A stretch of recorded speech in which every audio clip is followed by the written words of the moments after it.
Bismillahirrahmanirrahim. Min kitab Adab Sulukil Murid lil Imam Al-Habib Abdullah bin Alwi Al-Haddad nafa'ana Allah bihi wa bi ulumi fid darain amin ila an qala faslun wa awwalu syai'in yabda'u bihi al-muridu fi tariqillahi tashihut taubati ila Allah min jami'idz dzunub wa in kana alaihi syai'un minal madhalimi li ahadin minal khalqi falyubadir bi adaiha ila arbabiha in amkan wa illa fayatlubul ihlal minhum fa innal ladzi takunu dhimmatahu murtahinah bi huquqil khalq la yumkinuhu as-sayru ila al-haq. Fasl, kata beliau, wa awwalu syai'in, dan awal sesuatu perkara, yabda'u, yang memulai, bihi, dengannya, al-murid, seorang murid. Langkah pertama, ente pengen nih, ya saya pengen dong tahu seorang yang murid itu apa aja sih langkahnya, bagaimana cara berjalannya menuju Allah. Langkah pertama seorang ingin menuju Allah adalah tashih at-taubah fi tariqillah, di jalan Allah, yaitu tashih, memperbaiki taubatnya. Harus taubat dulu. Mana ada orang pengen jalan kepada Allah dianya masih terbelenggu dalam maksiat. Masih berbuat maksiat, masih israr alal maksiyah. Loh, katanya kemarin atau tadi ketika kita bahas jalan aja walaupun ente masih terbelenggu dalam maksiat. Kok sekarang malah bilangnya awalnya jalan adalah taubat dari maksiat? Kita nggak bilang ente jangan sama sekali berbuat maksiat, dan kalau ente masih maksiat nggak bisa jalan, bukan begitu. Tapi di sini pembahasannya engkau harus taubat, menyesal. Gak mungkin orang pengen jalan menuju Allah dia gak punya penyesalan terhadap dosa. Kef, ente mau jalan kemana? Allah yang mana yang ente cari? Kalau ente sendiri melakukan perbuatan yang Allah benci, yang Allah larang, ente kerjain terus, ente mau menuju Allah, caranya gimana coba?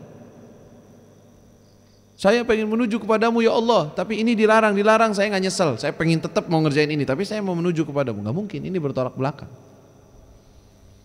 Tapi yang namanya orang yang menyesal, nanti kita akan bahas nih. Orang yang bertaubat, saya menyesal, semua perbuatan dosa saya bertaubat kepada Allah, saya benci, saya tidak suka, saya juga. Cuman ada kadang-kadang dosa ini, saya ini cepat tergoda untuk berbuat dosa tersebut. Ini lain lagi pembahasannya, beda antara seseorang tahu ini dosa, dia menyesal, dia benci, dia tidak suka, tapi dia lemah dalam dosa tersebut. Sehingga kadang-kadang dia terjerumus, dia tahu dia harus berusaha sebisa mungkin, dia harus menghindar, dia harus istighfar lagi. Ya, itu namanya taubat. Inilah yang dicari. Jadi kita bukan berarti membahas, oh ente nggak pernah berbuat dosa lagi udah. Bukan. Itu susah. Kapan ente seperti itu? Kalau ente sudah memiliki nafsu atau jiwamu ini, nafsumu ini telah terdidik sehingga naik derajatnya sampai mutmainnah, benar-benar dia itu senang terhadap taat, tidak suka terhadap maksiat, baru ente nggak berbuat maksiat, nggak ada keinginan untuk berbuat maksiat. Tapi kalau masih nafsu kita belum terdidik sampai seperti itu, yang nanti kita akan bahas itu levelnya nafsu. Kalau masih ammarah bisu, ngajak kepada keburukan, masih lawamah, masih belum sampai mutmainnah, pasti dia masih mengajak kepada maksiat. Entah itu maksiat jali, kelihatan jelas, atau maksiat khafi yang nggak kelihatan, maksiat batin. Ya, makanya kata beliau, langkah pertama orang pengen sampai kepada Allah, pengen jalan menuju Allah adalah tashihut taubah. Kata Sayyidil Haddad, Imam Al-Haddad dalam syarah lainnya, wa taubatul khalsa awwalu khatwatin lis-salikina ila al-hima'il al-ma'i. Dan taubat yang jujur, yang tulus adalah langkah pertama bagi seseorang yang ingin sampai kepada Allah Subhanahu wa taala. Awwaluhut taubah. Ya. Maka kata beliau, min jami'idz dzunub, taubah, tashihut taubah ila Allah min jami'idz dzunub, dari semua dosa.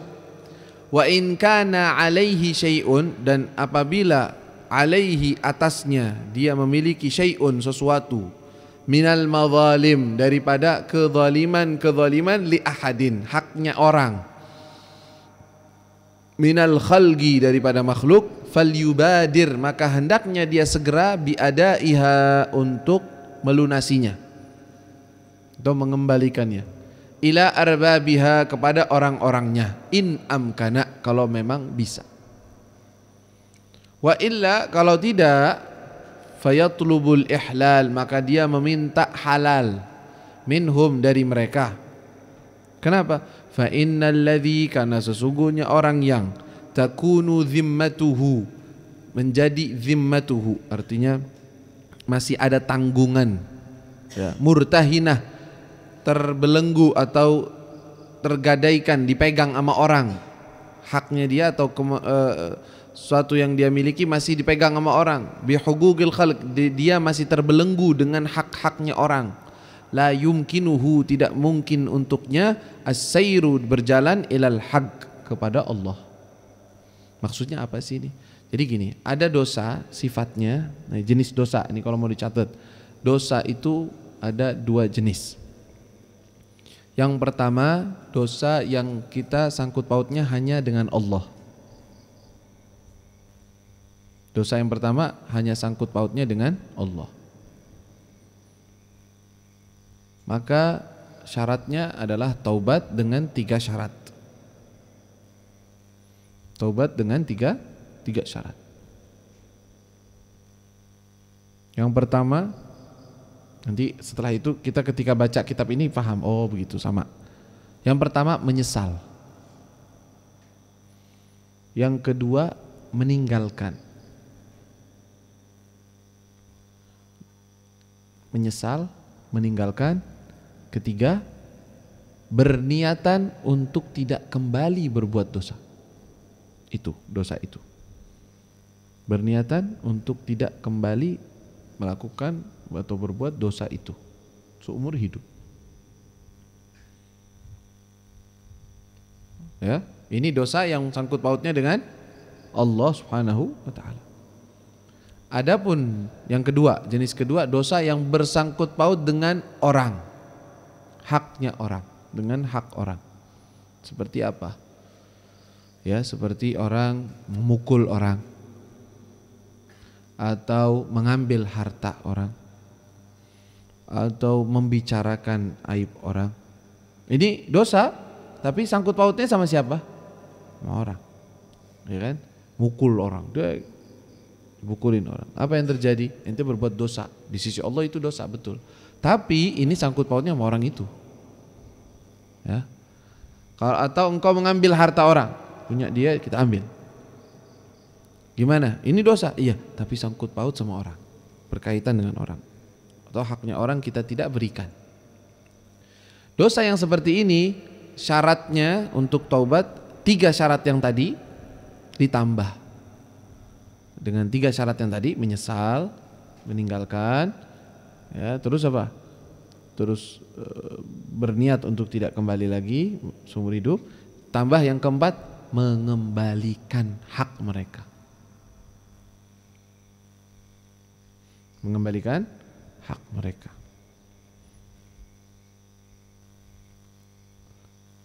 Tapi dalam pembahasan ini ada beberapa hal yang detail sebenarnya. Maksudnya banyak rinciannya ini. Mengembalikan hak itu gak sembarangan, gak begitu doang. Haknya itu kan macam-macam. Contoh, kalau hak tersebut adalah harta, maka wajib dikembalikan. Wajib. Ada orang ngambil harta orang. Udah ana taubat, astagfirullah, ana nyesel. Kalau ana gak mau ngambil harta orang lagi. Terus hartanya orang balikin, harus balikin. Nah permasalahannya gini, nanti ada detail dalam masalah ini. Loh, saya mau balikin harta saya, tapi kalau saya datang ke dia bilang, nih punya kamu nih, kenapa dari mana ente? Ini waktu itu nyolong, ngamuk dia, bakal musuhan kita. Nah itu nanti ada caranya untuk mengembalikan. Kalau memang bisa dikembalikan, hak sesuatu masih bisa dikembalikan. Entah itu dengan dia memberikan seperti hadiah atau apa. Pokoknya ini buat kamu deh.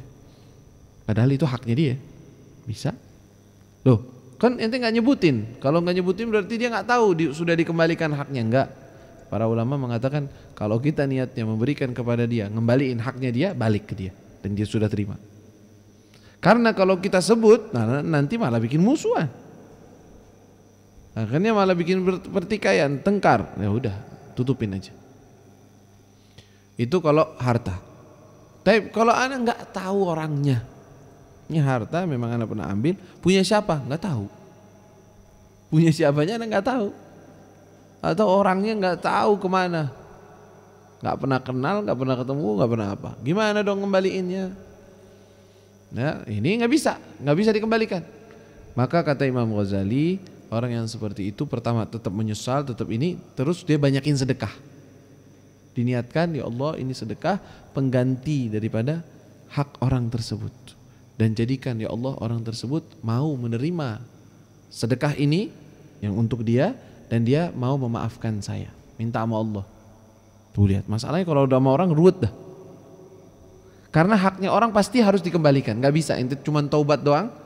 Tetap kata Allah, mana haknya fulan? Ya ente ambil. Tetap bakal dituntut. Nah, makanya gak bakalan lepas. Haknya nggak bakalan dilepas oleh Allah Subhanahu Wa Taala. Mau ente nyesel kayak apa, mau ente tahajudnya kayak apa, mau ente khatam Qurannya setiap hari 1 juz, mau ente puasa setiap hari nggak pernah putus, terus-terusan dalam ibadah, ente punya hak orang harus dikembalikan. Mau tidak mau. Jangan mimpi bahwa engkau tidak mengembalikan hak orang, nggak mungkin. Karena Allah nggak pernah menzalimi seseorang. Innallaha la yadhlimu mithqala dzarrah. Tetes itu hak orang bakal dikembalikan, bakal dikasih. Gak ada yang luput. Nah makanya ente hati-hati, jangan sembarangan dah sama haknya orang. Hati-hati. Baik, kalau yang bersangkutan dengan hak orang ini adalah kehormatannya, seperti kita ngomongin dia, ghibah. Fulan orangnya gini. Wah, saya nyesel, saya taubat, astagfirullah. Tapi nggak bisa, ente haknya dia, ente udah ngomongin dia ke depan berapa orang? 10 orang. Ayo loh, gimana tuh? Gimana ente mau tarik ucapanmu di depan 10 orang itu? Kalau 10 orang, kalau 100 ribet. Makanya dosa ghibah ini bahaya karena ada sangkut paut sama orang ini ribetnya. Ya, terus gimana? Engkau harus minta halal dari orang tersebut, memaafkan. Waduh, kalau saya ceritain, saya ngomongin ente depan orang gini dan begini, waduh dia bisa marah, bisa-bisa dia nggak ngomong lagi sama saya, bisa benci sama saya. Gimana dong? Nah, kalau seandainya dikhawatirkan seperti itu, ya udah, ente punya cara lain. Karena takut, kalau enggak aslinya harus minta maaf. Bulan saya minta maaf, terus terang saya pernah ngomongin ente, maafin saya. Nah, masalah kan, repot kan? Tapi kalau nggak bisa, waduh bisa bertengkar kita kalau begitu. Nah ente harus beristighfar, banyak sedekah, sama kayak tadi dah, sedekah banyak ini, mudah-mudahan ini menutupi dari kesalahan-kesalahan yang pernah engkau perbuat. Makanya jangan sembarangan dah urusan maksiat, apalagi bersangkut paut dengan orang. Adapun dengan Allah Subhanahu Wa Taala, maka penyesalan dari seorang hamba, dia bertaubat dan punya niatan untuk tidak mengulangi perbuatan itu, Allah terima. Coba kembali kepada kitabnya. Lihat. Wa syartu sihhati taubah, dan syarat sahnya taubat itu 1, sidqun nadam. Pertama, adanya kejujuran dalam penyesalan, tulus dalam penyesalan. Ala dzunub, atas dosa. Ya, nyesal. An-nadam. Ma'a sihhatil azmi, bersamaan dengan benarnya azm niat maksudnya. Ala tarkil audi, untuk mengulangi, untuk meninggalkan, kembali lagi. Artinya dia benar-benar tulus di dalam niat untuk meninggalkan dan tidak kembali ilaiha, kepadanya, muddatal umri, sepanjang umur. Tinggal satu lagi, al-igla', meninggalkan maksiat tersebut. Ini yang disebutkan dalam ketiga, wa man taba, dan siapa orang yang bertaubat, an syai'in, dari suatu perkara, minadz-dzunub, dari dosa, wa huwa, dan dia itu musirrun alaih, masih melakukannya. Ya, dia bilang, aduh, ana astagfirullah, saya taubat dari ninggalin puasa, tapi hari ini dia tetap batalin puasa. Gimana ceritanya? Saya astagfirullah, saya menyesal, saya nggak sholat ya Allah. Tapi ntar duhur nggak sholat lagi. Ini taubatnya gimana? Bohong ini, belum diterima taubatnya, nggak bisa. Gimana itu ceritanya? Taubat tetapi masih tetap melakukan, saya astagfirullah, minum minuman keras, astagfirullah, taubat ya Allah. Tapi masih nyimpan, nanti diminum, astagfirullah, nggak bisa. Ini bukan taubat. Ini bukan taubat, nggak diterima sama Allah Subhanahu wa taala. Taubatnya orang yang masih melakukan itu. Dia harus meninggalkannya.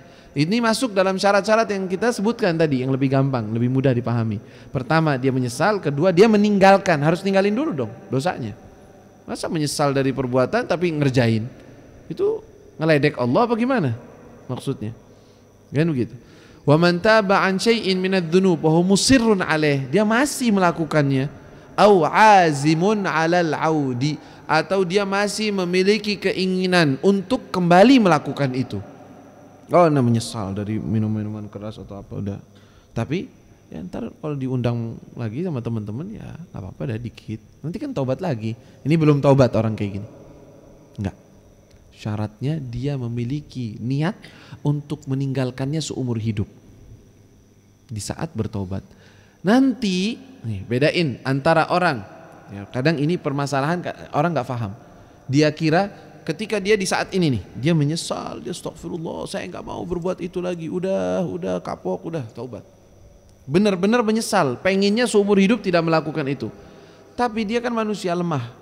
Berjalan, mulai setan kan narik dikit dideketin sama teman-teman yang kayak gitu lagi apa. Tautonya dia kembali lagi berbuat dosa.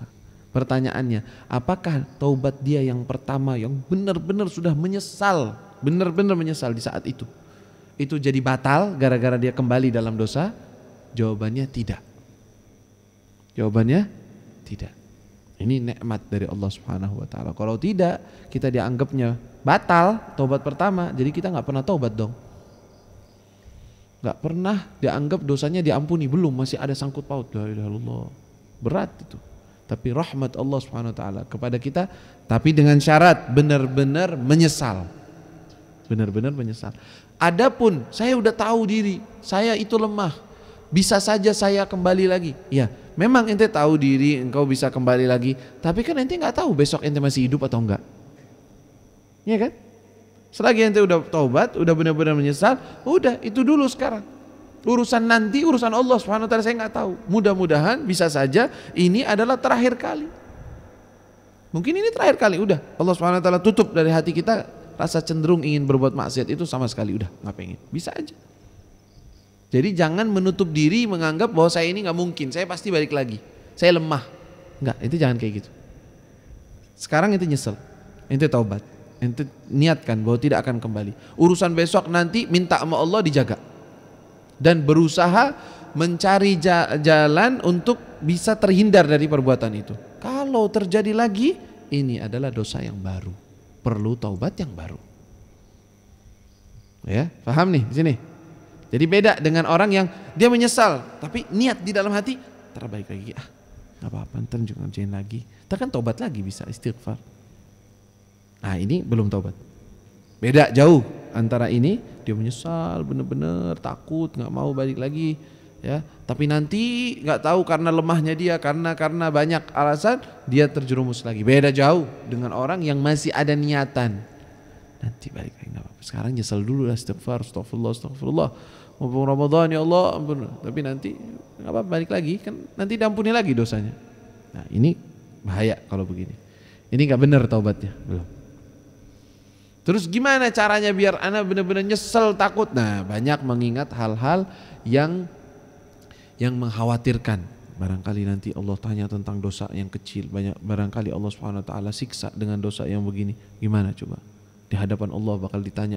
Hal-hal semacam itu membuat penyesalan ya, yang tulus, yang benar-benar dari lubuk hati, sehingga kita benar-benar nyeselnya benar ya, dari hati. La ilaha illallah. Makanya kata beliau, wa huwa musirrun alaihi wa azimun, atau masih memiliki keinginan alal audi untuk kembali ilaih kepadanya, fala taubatalah, maka enggak ada taubat bagi dia. La ilaha illallah. Wal yakun al murid, dan hendaknya seorang murid itu alad dawam, di setiap keadaan, fi ghayah, dalam puncak, minal i'tiraf, daripada pengakuan, bit taqsir, atas kekurangan, anil qiyami, dalam melaksanakan, bima yajibu, atas apa-apa yang diwajibkan, alaihi, atasnya, min haqqi rabbih, daripada haknya Tuhannya. Wa mata hazina, dan ketika, mata itu berarti bukan dia nanya. Mata itu artinya sebenarnya kapan. Dan kapan saja, maksudnya bukan nanya nih. Maksudnya ketika seseorang itu hazina, dia itu sedih. Ala taqsirihi, atas kekurangannya. Wan kasara qalbuh, dan pecah hatinya. Maksudnya nyesel gitu, sedih. Min ajlihi, karenanya, falya'lam, maka hendaknya dia mengetahui, annallaha indahu, bahwasanya Allah bersamanya. Idh yaqulu subhanahu, karena Allah telah berkata, ana indal munkasirati qulubuhum min ajli, saya bersama atau berada dengan orang yang munkasirah, yang pecah hatinya atau sedih hatinya, min ajli, untukku. Maksudnya gimana? Jadi ketika seseorang merasa, ya Allah saya ini kok banyak dosa, ya Allah saya ini kurang, ya Allah saya ini banyak teledornya, saya ini nggak benar, saya ini begini, ya Allah saya pengen jadi orang yang benar. Nah, ini kan adanya, ini namanya inkisar atau inkasara qalbuh, bahasanya pecah hatinya, artinya dia sedang benar-benar sedih karena kekurangannya, karena kelalaiannya. Maka ketahuilah, harusnya memang seorang murid itu seperti itu terus. Bisa nggak kita taubat, kita taat, tapi terus dalam keadaan, ya Allah saya ini kurang, ya Allah saya ini belum benar-benar masih belum mengerti, belum bisa melakukan dengan baik, saya ini berbuat sesuatu yang kurang. Nah ini inkisar. Maka seorang murid, seorang yang ingin sampai kepada Allah, muamalatnya dia dengan Allah harus dalam keadaan, terus dalam keadaan inkisar. Walaupun dia punya ibadah seperti orang yang ahli ibadah, yang Masya Allah, tapi tetap harus inkisar. Nah ini belajar inkisar. Walaupun inkisar tadi kita bilang ya, sedih dan merasa kurang dalam taat kepada Allah, tetapi dia dalam semangat beribadah, itu nggak gampang. Itu perlu ilmu, perlu dididik. Kalau enggak ente nggak bisa. Karena orang biasanya ketika maksiat, ketika berbuat dosa, astagfirullah, ya Allah saya nyesel ini. Udah, habis itu dia taubat, dia mulai sholat, mulai tahajud misalnya, mulai sholat berjamaah, mulai ngerasa, Masya Allah saya ya hebat juga nih. Nah, mana inkisarnya? Mana hati yang pecah di hadapan Allah? Mana ngerasa sedih? Hilang. Adanya ujub. Wah, penyakit ini. Nah, seorang murid kalau pengen sampai kepada Allah nggak boleh terkena penyakit ujub itu. Ngerasa bangga dengan amalannya dia. Jadi harus dia memiliki 2 poin. Dawamut tashmir wa dawamul inkisar, ma'a dawamil inkisar. Tashmir, selalu semangat dalam ibadah, semangatnya yang luar biasa, tapi berserta dengan inkisar yang terus menerus ada. Harus ada kayak gitu. Dan ini nggak mudah. Nggak mudah bagi seorang yang nggak ngerti bagaimana dia mau amalat dengan Allah Subhanahu wa taala. Biasanya dikit-dikit baru sholat sunnah, baru seminggu udah. Mana nih? Kok saya nggak ngeliat apa-apa ya? Kok saya nggak mimpi apa-apa ya? Harusnya ini nih udah dapat apa nih? Ya Allah, baru ibadah ente aja belum bener, belum. Yang syarat ini belum, zahirnya aja belum bener. Ente nggak tahu apa-apa, udah ngerasa diri udah Masya Allah, udah kayak tingkatan wali siapa gitu. Nah ini karena al-jahl, ini nggak ngerti dia. Tar dulu pelan-pelan. Nah, ente dengerin dah omongannya Imam Al-Haddad, tuntunannya, bagaimana arahannya, sedikit demi sedikit akan terbuka akan hal tersebut.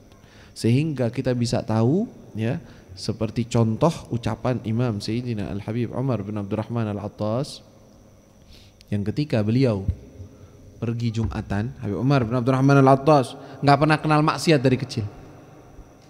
Ma'al ilm, ma'al ibadah, ma'al tahajud, ma'al inkisar, ma'al taubah, terus-terusan dalam keadaan taat kepada Allah dari kecil sampai beliau tua. Suatu hari beliau sedang jalan, ini biar ente kegambar bahwa mereka nggak pernah sekali-kali merasa diri hebat. Inkisar mereka terus ada bersama mereka. Dia jalan mau Jumatan pakai baju semua serba putih bersih. Tiba-tiba orang nggak sengaja buang bekas bara nih kayak begini nih, bekas bara dibuang. Ya orang dari jendela mau buang, nggak tahu ada orang di jalan. Ternyata yang di bawahnya adalah Al-Habib Umar bin Abdurrahman Al-Attas. Seorang wali, seorang saleh, seorang alim, seorang da'i. kena. Ya Allah, Habib, bajunya basah, bajunya kotor. Lah, gimana ini? Kita tegur nih orang nih kurang ajar nih, sahibul bait nih nggak tahu sembarangan. Gitu dia. Orang yang lempar, yang buang ini nggak tahu dia, nggak tahu, dia biar aja. Kata beliau, man istahaggan nar fasuliha birramad famin haqqihi an yarda. Kata dia apa? Orang yang layak turun api dari Allah, lalu dia hanya turunnya cuman baraknya doang, cuman bekasnya barak doang, maka hendaknya dia bersyukur kepada Allah. Ini cara mikirnya gimana coba? Mirip sama kita. Ya Allah, kita maksiat, kita ini kalau digituin ngamuk kita. Ngerasa diri enggak, saya orang soleh, saya orang benar, saya. Padahal maksiat jelas sudah tahu kita, tahu dari diri kita. Ini beliau nggak kenal maksiat, nggak kenal. Yang namanya maksiat itu kayak apa nggak tahu dia. Taat kepada Allah terus, tapi memiliki hati ingkisar kepada Allah. Dia bilang orang yang layak turun api dari Allah kepadanya, lalu turunnya cuman bekas barak doang, ya, maka hendaknya dia bersyukur. Alhamdulillah cuman ini doang turunnya, bukan api dari Allah. Balik ganti baju, kayak nggak terjadi apa-apa. Ada hakikatul inkisar. Coba lihat, ini PR panjang, nggak gampang. Ya, bukan cuman baca kitab sekali dua kali udah langsung sampai bisa, enggak. Urusannya perlu dididik ini. Nafsu yang perlu dilatih, perlu digembleng, perlu ibadah, perlu ilmu, perlu amal, terus seperti itu, perlu mujalasah, perlu mendengarkan, perlu dikasih arahan. Nanti sedikit demi sedikit terbuka, oh faham, oh begitu, oh kenapa mereka bisa, oh karena begitu, bisa mengerti. Hakadha wallahu taala a'lam. Nas'alullah subhanahu wa ta'ala an yasluk bina masalika haula. Allahumma ya man waffaqa ahlal khair lil khair wa a'anahum alaih, waffiqna Allahumma wa iyyahum lil khair wa a'inna alaih. Allahumma kama an'amta alaihim bittaubatil khalsa fa an'im alaina wa akrimna bittaubatin nasuha ya akramal akramin. Ya Tawwab tub alaina, ya Tawwab tub alaina, ya Tawwab tub alaina. Ya Allah, dengan berkatnya bulan suci Ramadan, tidaklah keluar bulan Ramadan ini kecuali kita benar-benar sudah termasuk orang-orang yang bertaubat kepadamu ya Allah. Engkau berikan kepada kita taubatan nasuha, taubat di mana kita tidak kembali lagi berbuat dosa, tidak ingin lagi untuk berbuat dosa. Engkau cabut dari hati kami, engkau keluarkan dari hati kami kecenderungan untuk berbuat dosa ya Allah. Tidaklah keluar bulan ini, bulan yang mulia ini, kecuali engkau sudah bersihkan hati kami dari semua perbuatan maksiat. Kita termasuk dari golongan orang-orang yang bertaubat taubatan nasuha ilaik ya arhamar rahimin, ya akramal akramin, wa ya arhamar rahimin. Ala hadhihi niyyah wa kulliyatin salihah wa ila hadratin Nabi Muhammad sallallahu alaihi wasallam. Al-Fatihah.